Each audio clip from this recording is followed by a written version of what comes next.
Assalamualaikum dan selamat pagi. Saya Cikgu Nur Rashikin binti Sarakawi, Kaunselor Pendidikan Daerah dari Sektor Psikologi dan Kaunseling Pejabat Pendidikan Daerah Sibu. Jadi pada hari ini saya nak kongsikan satu lagi tajuk literasi kesedaran kesejahteraan psikologi #3A KPM, iaitu kemurungan yang dikatakan derita dalam senyap. Baik, tuan-tuan dan puan-puan, pertamanya kita kena faham dulu apa yang dimaksudkan dengan kemurungan. Jadi kemurungan ini bermaksud gangguan perasaan seseorang yang menyebabkan seseorang itu berasa sedih, yang berpanjangan, keletihan dan ketiadaan tenaga, cepat marah serta hilang minat dalam aktiviti harian.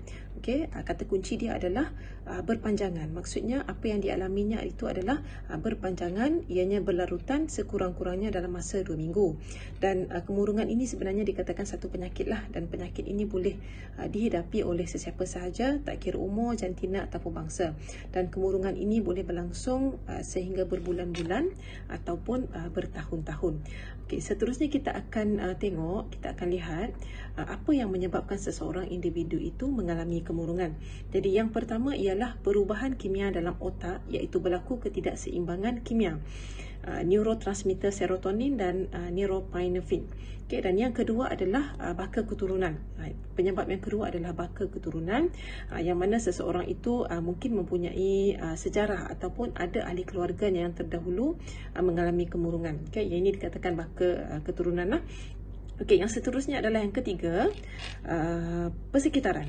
Okey, mungkin peristiwa hidup yang berlaku dalam diri, mungkin seseorang individu itu mengalami satu peristiwa, contohnya kematian individu yang dia sayang, dan pada ketika itu dia kekurangan sokongan keluarga dan sosial. Kita kata social support dia kurang, so menyebabkan dia mengalami kemurungan. Okey, seterusnya, penyebab yang seterusnya ialah ubat-ubatan. Okey, sebab ada sesetengah jenis ubat boleh mencetuskan episod kemurungan. Okey, contohnya sesetengah jenis ubat darah tinggi lah. Tapi walau bagaimanapun, ianya akan beransur hilang apabila ubat tersebut diberhentikan. Okey, seterusnya adalah penyakit-penyakit lain. Okey, contohnya sesuatu penyakit lain seperti gangguan fungsi thyroid boleh menyebabkan kemurungan. Okey, seterusnya adalah corak pemikiran.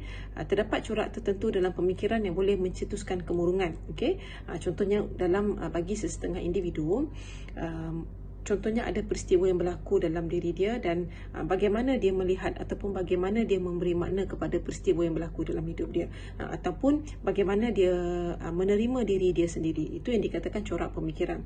Apa sahaja tentang diri dia, penerimaan dia tentang diri dia ataupun penerimaan dia, persepsi individu tersebut terhadap kehidupan dan dunia secara keseluruhannya. Bagaimana cara dia memberi makna kepada persekitaran dia. Itu yang dikatakan corak pemikiran. Baik, seterusnya adalah stressor, iaitu punca stres juga berupaya mencetuskan episod kemurungan sekiranya tidak dikawal. Contoh punca stres mungkin di tempat kerja, mungkin ada pada waktu-waktu tertentu seseorang individu itu perlu menyelesaikan tugasan dalam masa yang singkat, tugasan yang banyak dalam masa yang singkat, maka itu adalah salah satu stressor. Dan sekiranya ianya tidak dikawal, sekiranya stres itu tidak dikawal, dia boleh mencetuskan episod kemurungan lah. Okey, seterusnya adalah peristiwa lain yang boleh mencetuskan kemurungan, contohnya penyalahgunaan dadah ataupun ketagihan arak, dan menghidapi penyakit serius atau tinggal dengan orang yang menghidapi penyakit serius. Jadi apabila seseorang individu itu menghidapi penyakit serius, contohlah mungkin seseorang individu itu menghidapi penyakit kanser. Jadi itu adalah satu penyakit yang serius. Mungkin ada sesetengah individu yang tidak dapat menerima apa yang berlaku dalam diri dia dan akhirnya menyebabkan individu tersebut mengalami kemurungan. Ataupun tinggal dengan orang yang menghidapi penyakit tersebut, maksudnya dia memerlukan satu masa ataupun memerlukan satu tenaga, memerlukan satu kekuatan untuk menjaga orang yang menghidapi penyakit yang serius. Baik, penyebab kemurungan yang seterusnya adalah kehilangan orang yang disayangi. Okey, contohnya kehilangan ahli keluarga, ada ibu bapa ataupun adik-beradik ataupun saudara mara yang meninggal dunia. Perasaan sedih terhadap kehilangan itu adalah perkara yang biasa. Okey, tetapi apabila perasaan sedih itu berlarutan sehingga 2 minggu, sehingga menjejaskan aktiviti, sehingga mengganggu kefungsian hidup, maka keadaan tersebut boleh menyebabkan seseorang individu itu mengalami kemurungan. Baik, yang seterusnya adalah wanita yang baru melahirkan anak. Okey, jadi kita sedia maklum apabila seseorang wanita itu baru melahirkan anak, pelbagai perkara yang perlu difikirkan. Contohnya dari segi makanan, dari segi apa makanan yang sihat untuk ibu yang sedang berpantang, okey, apa yang boleh, apa yang tidak boleh untuk ibu yang sedang berpantang, ataupun apa yang terbaik untuk anak. Okey, dari segi penyesuaian susu badan, mungkin ada ibu yang dapat menyusukan anak dengan sepenuhnya, dan mungkin ada ibu yang tidak dapat menyusukan anak secara sepenuhnya. Jadi pelbagai perkara yang berlaku kepada seseorang wanita yang baru melahirkan anak. Jadi pastinya dari segi emosi, seseorang wanita yang baru melahirkan anak ini dia memerlukan kawalan emosi yang sangat baik. Jadi dia akan memerlukan sokongan daripada, khususnya daripada suami dan daripada ahli keluarga lah, supaya emosi sentiasa terjaga. Jadi ini adalah antara penyebab-penyebab kemurungan lah. Okey, tapi tidak semestinya semua wanita yang melahirkan anak itu akan mengalami kemurungan. Ini cuma salah satu penyebab. Okey. Baik, seterusnya kita akan tengok apa tanda-tanda dan gejala kemurungan. Okey, jadi yang pertama adalah kesedihan atau kekosongan perasaan yang berpanjangan. Kalau tuan-tuan dan puan-puan masih ingat lagi dengan perkongsian saya yang lepas, saya ada kongsikan tentang tajuk anxiety. Jadi apa yang membezakan anxiety dan kemurungan. Jadi anxiety ni secara ringkasnya lah ya, secara ringkas, secara umumnya, anxiety ini dia melibatkan emosi cemas, takut, risau. Ini anxiety. Sebaliknya kalau kemurungan, dia melibatkan satu perasaan sedih, down, dia rasa keseorangan, dia rasa hidup dia tidak berguna, dia rasa lebih baik dia mati. Ini adalah antara emosi-emosi yang terlibat yang berkaitan dengan kemurungan lah. Okey, jadi kita tengok apa tanda-tanda dan gejala kemurungan. Yang pertama adalah kesedihan atau kekosongan perasaan yang berpanjangan. Yang ini saya sebut tadi, dia punya keyword adalah berpanjangan. Kesedihan itu adalah satu perkara yang biasa. Kekosongan itu pun satu perkara yang biasa. Sebab ada kalanya kita berada dalam yang kita kata mood swing kan, kita tak ada mood, kita emosi tak stabil. Tapi sekiranya perkara ini berpanjangan, maka itu sudah menjadi tanda-tanda dan gejala kemurungan. Okey, seterusnya yang kedua adalah hilang minat atau keseronokan terhadap hobi dan aktiviti-aktiviti yang lain. Yang sebelum ini dia suka buat, tapi tiba-tiba pada satu masa dia tidak suka untuk buat. Okay? Contohnya sebelum ini dia suka untuk bersukan, dia suka pergi jogging, dia suka keluar, dia suka kayuh basikal, tetapi pada sesuatu masa apa yang dia buat itu sudah lagi tidak mendatangkan keseronokan kepada dia. Jadi ini adalah antara tanda-tanda dan gejala kemurungan. Okey, seterusnya adalah cepat rasa letih dan tidak bertenaga, perasaan pesimistik dan mudah putus asa. Pesimistik ni adalah satu perasaan yang melihat sesuatu itu secara buruk sahaja. Dia tidak lihat sesuatu peristiwa itu secara baik. Sebaliknya dia lihat sesuatu itu secara buruk. Dan seterusnya adalah perasaan bersalah. Maksudnya kebanyakan perkara yang berlaku dalam diri dia ataupun peristiwa-peristiwa yang berlaku dalam diri dia, dia mempunyai perasaan bersalah yang sangat tinggi. Dia suka menyalahkan diri dia dengan apa saja peristiwa yang berlaku dalam hidup dia. Okay, seterusnya, ini yang saya sebut tadi, rasa diri tidak berguna. Okay, seterusnya adalah gangguan tidur, bangun terlalu awal ataupun berlebihan tidur, ataupun yang kita selalu dengar insomnia kan. Ada individu yang mengalami gangguan tidur, gangguan untuk memulakan tidur, susah untuk memulakan tidur. Okey, bila dia dah tidur, dia terbangun pula di tengah-tengah malam, dan apabila terbangun dia susah pula nak tidur semula. Ini antara maksud contoh gangguan tidur lah. Ataupun berlebihan tidur, tidur daripada pukul 8.30 malam, bangun pukul 6 pagi pun masih belum cukup untuk dia, masih lagi rasa mengantuk. Okey, ini antara tanda-tanda lah. Okey, seterusnya adalah hilang selera makan dan penurunan berat badan.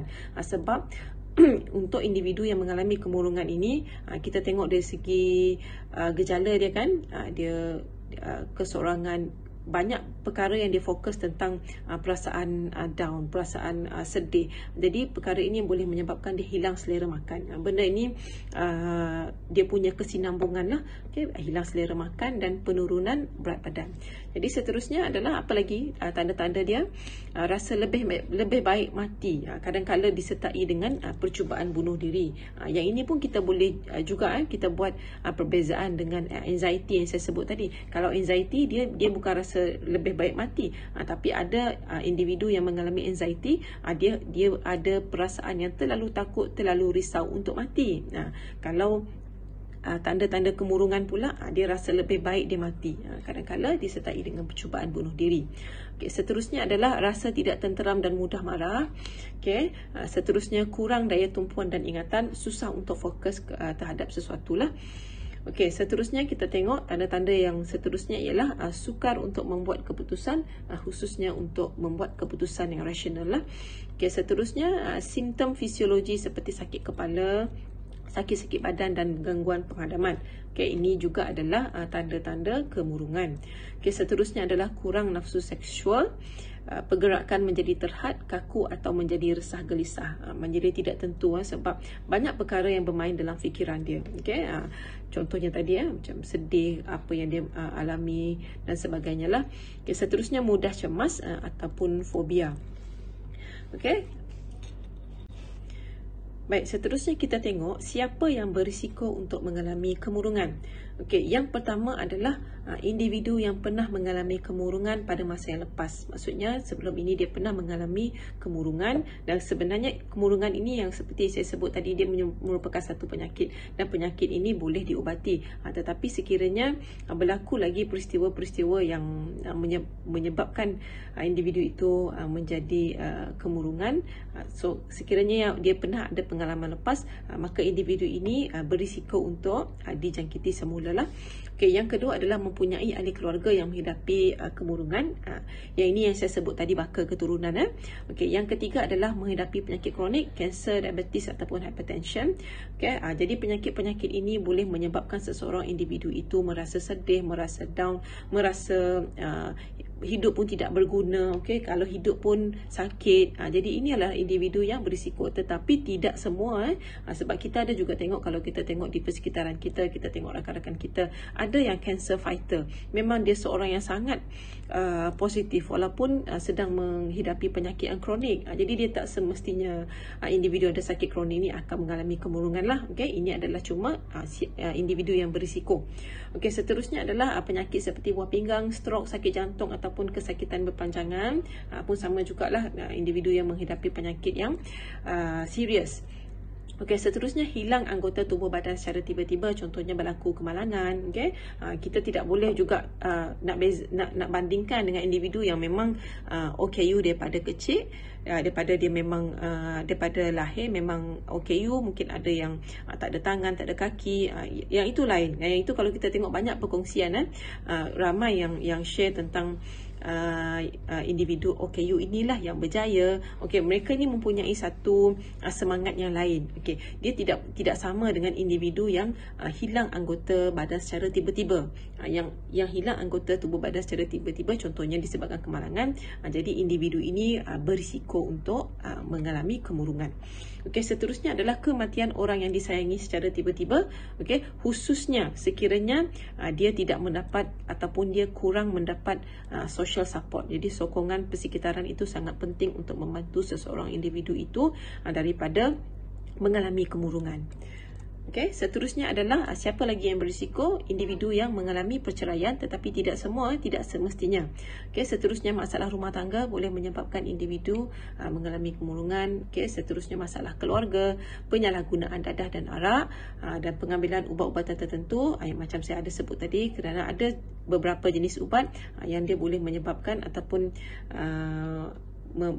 memulakan episod kemurungan. Okey, seterusnya adalah mangsa peneraan. Mungkin sebelum ini dia pernah didera, okey, dan sekarang apabila menjadi mangsa peneraan, jadi dia menjadi sedih, menjadi tidak bersemangat apabila memikirkan tentang apa yang pernah berlaku dengan diri dia. Dan seterusnya adalah siapa lagi yang berisiko? individu yang mengalami tekanan di tempat kerja. Okey, dan seterusnya pernah mengalami pendarahan semasa kanak-kanak juga merupakan individu yang berisiko untuk mengalami kemurungan lah. Okey, maksudnya peristiwa-peristiwa yang pernah berlaku dalam hidup dia pada sebelum ini. Okey, seterusnya kecenderungan mudah risau atau bimbang, perasaan sedih semasa dalam pantang, yang ini kita ada sebut tadilah, selepas bersalin.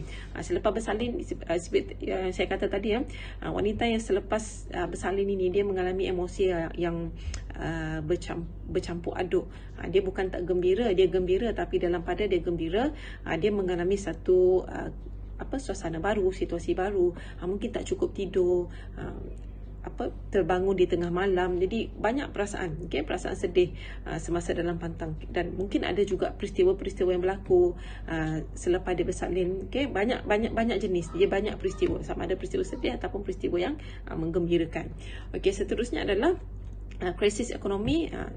Contohnya yang berlaku sekarang, ada individu yang terkesan disebabkan oleh pandemik COVID-19. Jadi individu yang mengalami krisis ekonomi memang berisiko untuk mengalami kemurungan. Baik, seterusnya kita akan tengok bagaimana cara untuk kita mencegah diri daripada kemurungan. Jadi yang pertama adalah ketahui penyakit masing-masing. Jadi mungkin ada sesetengah individu yang kerap pening kepala, tapi kita tak boleh kita terus kata pening, jadi mungkin aku ada masalah kemurungan. Kita tidak boleh mendiagnos diri kita sendiri. Jadi kita kena kenal pasti apa penyakit kita.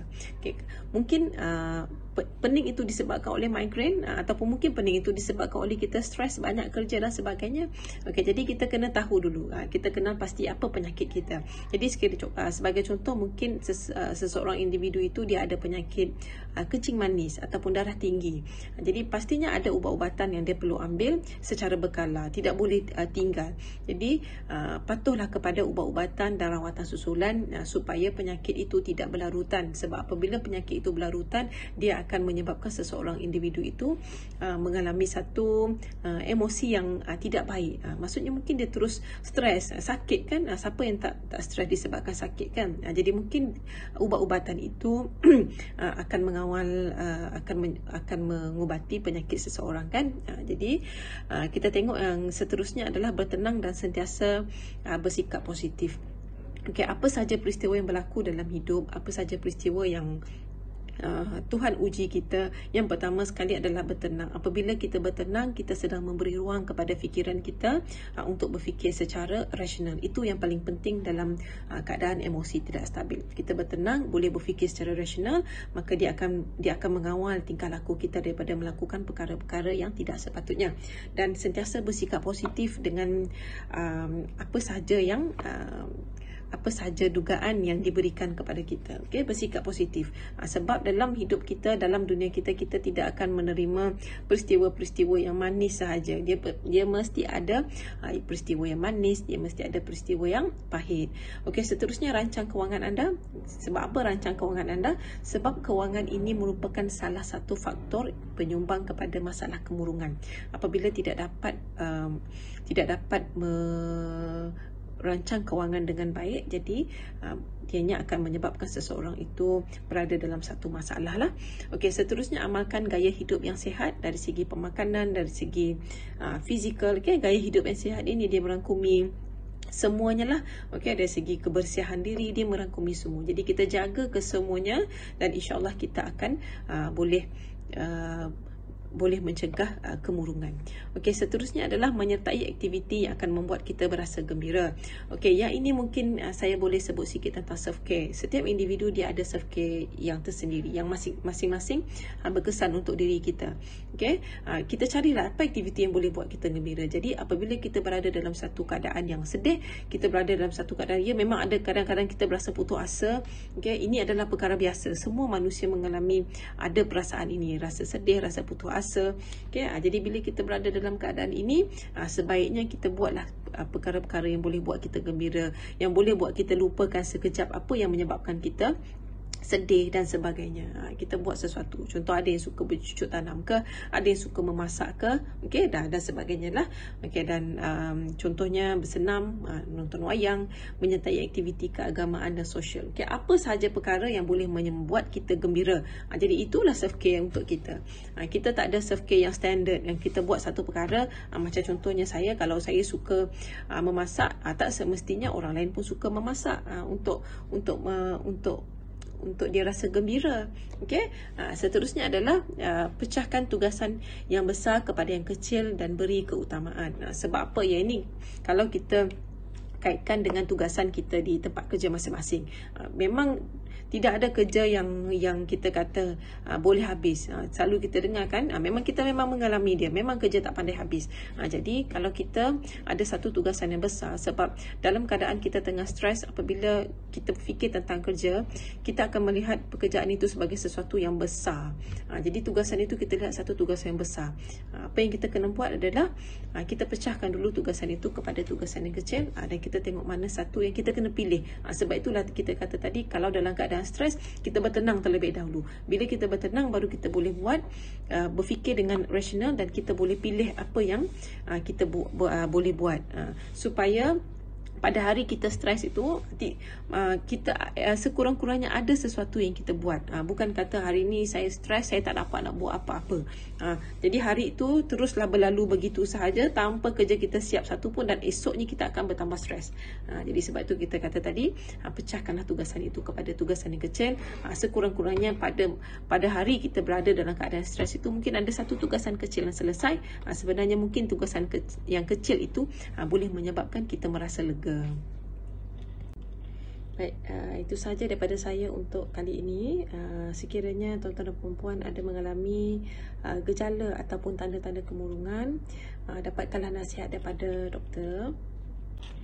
Dan semoga kita berjumpa lagi. Assalamualaikum dan salam sejahtera.